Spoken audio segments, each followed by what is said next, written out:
What?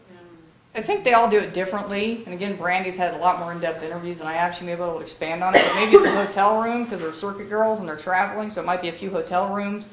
There's one hotel that I'm watching, and they're working out of at least 3 or 4 different rooms. You know, you got the pimp who goes in this room, you got the girls working out of these rooms. The girls are kind of going from room to room. It might be a house that they go into or an apartment where you've got a living room and you've got a bedroom with a bed, basically no furniture, very unclean. And, you know, I'm telling you, it's not like the movie Pretty Woman. You know, I kind of used to like that movie, you know, because it's, oh, you know, it's so sweet. It's a little dream thing and she gets off the street. Well, you know, after really working this and seeing the actual lifestyle, I hate that movie. Right. That is, those kind of movies do biggest disservice because it is not like Pretty Woman. I'm telling you that right now.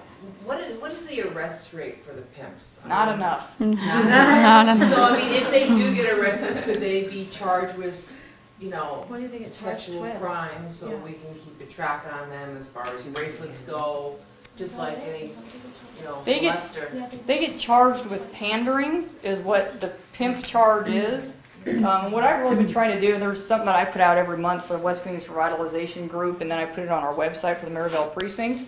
And I'm kind of trying to move over from calling them pimps to sex traffickers, because that's what they are. They are. And I'm trying to kind of get that term out there more.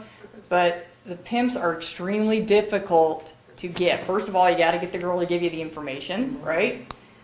Not only do you have to get her to get you the info, then you got to be able to keep her around and cooperating with you for a year, 2 years, 3 years, until it goes to trial in our not so speedy system. And then once it goes to trial, if he doesn't plead out, you got to hope that when she takes the stand, because she's going to get abused on that stand like you wouldn't believe because of her lifestyle, that she'll be able to testify against him. So there's a whole lot of factors involved. It's not just whether we can arrest him. We're probably averaging about 4 pimps a month that we've been able to arrest right around there, which is actually very good. So any laws could change that as far as the process goes? You know what, one main thing that I could think that would happen, which isn't going to happen, is that I do not think that, I think the state should be the victim in a crime like this, and the prostitute should be a witness, because you're asking this girl, like, you think domestic violence relationships and violent ones are bad. This is no different, only it's probably even worse because it's a whole different type of control. And it would just, if we were able to not have it so the prostitute had to be the victim but could be a witness, and we could make our case based on actual evidence and witness statements, then that would make it so it'd be a lot easier. What about kidnapping? Can you use that as a charge? Yeah, they've done for kidnapping too. Absolutely, yeah. And child prostitution is the biggest charge too, under the age of 17. Now, it was before that you couldn't, you know, she didn't tell me her age. I didn't know she was 17. And now that they don't care. If you're underage, then it's child prostitution. It's a class 4 felony. You're doing time for it. Minimum 17 years. What is the definition of pandering? Pandering is enticing someone to lead the life of prostitution, enticing or encouraging somebody to lead the life of prostitution. And that's encouraging them, getting them, coercing them basically every week. We should probably get to wrapping this up. So it's only supposed to be an hour, and it's about an hour and a half. Sorry. What was your question? We'll go until they stop us. I just wanted, I have 2 actually. The pandering charge, is that a misdemeanor as well? No, pandering is a felony. That is a felony? And also, when they're beat up, like you mentioned that you went and saw the girl in the hospital and you knew that he did that to her, or did you know that? Can you arrest him on the assault charges? No victim, no crime. Yeah. It's a nice police saying, but That's unfortunate. basically it means if we don't, you know, she's got to be willing to be a victim and testify against him and say that she wants to prosecute. It's not a, you know, It is. You have to be able to prove that it's a domestic violence situation in order to, because in Arizona you don't necessarily need the cooperation anymore of the victim. You can just arrest them. That's pretty difficult to prove, again, in a lot of these, because they're not going to give you enough information to be able to substantiate a domestic violence charge or the relationship. Huh? We're running out. Yeah, no, I didn't have very many, sorry. Julie said it does get, Julie, right? Yes. It does get frustrating. It does get very frustrating, but you know what? That pimp is going to be my project. And whether I can scoop up a little bit of residue that he had from weed, he's going to get charged with it. And I promise you, he's going to be followed every day. You know, you can make anybody your project, and it's eventually going to just take either other charges to get him if she's not going to roll on the pandering, you know, so. How about Sheriff Arpaio? Is he for you guys, or is he? Do you have to ask us about Sheriff Joe? Does he have the same passion for this as he does for No comment. I think his passion's on something else. What was yours? Going back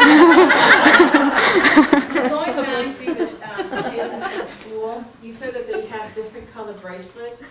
Is there a list? So There's not. That is just what I have heard that is in the school. And you know, if I do find the list or go to the school and talk to people and you know and actually see a girl that's wearing them, yeah, I'll definitely document it and forward it to Sky.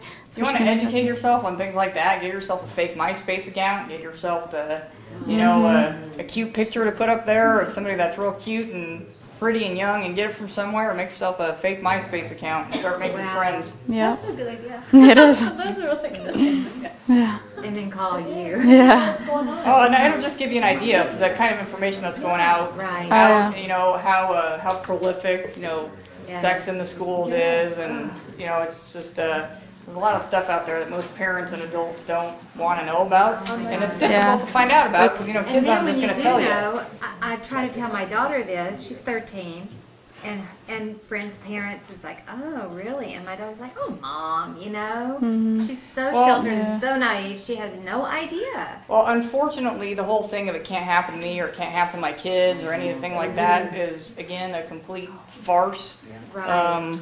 And unfortunately, it's happened to more people than you know. And if you start talking to your friends, you're going to find out statistically, you've got a heck of a lot more people that you know that have been sexually assaulted or molested. And when you're looking at kids, those are you know how most of the girls I'll go out there and I'll ask them, so who raped you, who molested you? I'm telling you right now, 98% of the time they'll give it to me. They'll tell me who it was, and 98% of the time there was somebody. You know, a lot of times repeatedly. The girl that I'm talking to for the last few nights says she's never been raped prior to being a prostitute, but she's been sexually active since she was 12. That's what she told me. So there's a lot of stuff going on, and I do have, just so you know, I do, and there's some flyers back there, and I told Brian I'd do some stuff for free. I have my own business teaching people how not to be victims of violent crime. And I talk to different groups. I'll talk to adults, I'll talk to kids, because they're kind of addressed differently. And when you're talking about something like that, sometimes it's easier for your kids to hear it from somebody else than to hear it from your parent. Right, right. You know, oh, Mom, you're just being overprotective. Totally. Lieutenant McConnell was talking about phones. Take their phones. Look at their phones, especially picture phones. You can take pictures. Find out what the girls are sending. You know, and a lot of the times, and I hate to say it, they're sending nude pictures of themselves to their boyfriend, you know, and that's child pornography now.